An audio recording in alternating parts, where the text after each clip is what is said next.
Now, in terms of the pure monetary policy function, I think right now the ECB is an automatic pilot. Yesterday, you probably heard President Draghi, discussing, the current stance. And as you know, they will likely discontinue the asset purchases, maintaining, however, the low for longer communication, so the forward guidance on interest rate. So, of course, I'm not the president of the ECB. I led the ECB a long time ago, but I think if, as an observer, I would say that given the fact that inflation forecast remains well below the 2%, although they don't have a precise 2% target, but, their own forecast gives a 1.7% in the next 2 or 3 years. So there would be room to be perhaps less hawkish on the basis of their own elasticities calculation on what is the effect on inflation of the non-standard policy. Maybe there could be the case for prolonging them beyond this year.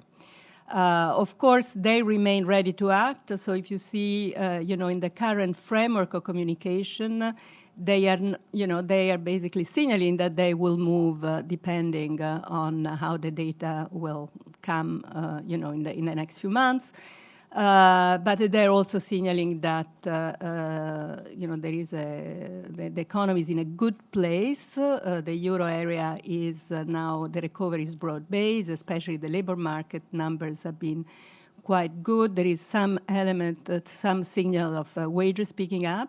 However, in my own view, and I spend sometimes doing short-term forecasting and nowcasting, I can see also that there are signals of risk, and recently the numbers have not been as encouraging. So I would say that, from the pure, kind of stance, short-term concern, I would have been a little bit more, on the dovish side that they currently are.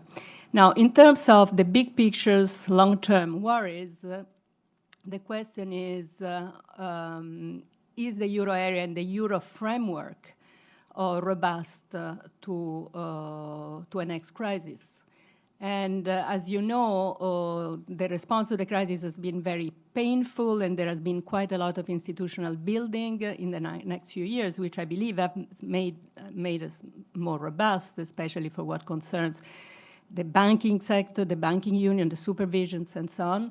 However, there are still pieces missing.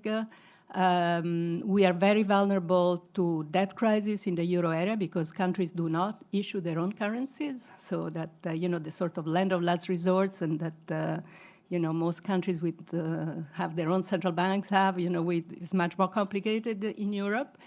And there are concerns right now by my own country, Italy, which has a government which has given at least ambiguous signals on how they want to cope with the fiscal consolidation. So if there were going to be a crisis in Italy or another, kind of signals of sovereign debt crisis, how would the ECB behave? We have one tool, which is the OMT. So this is conditional lending. It has never been tested.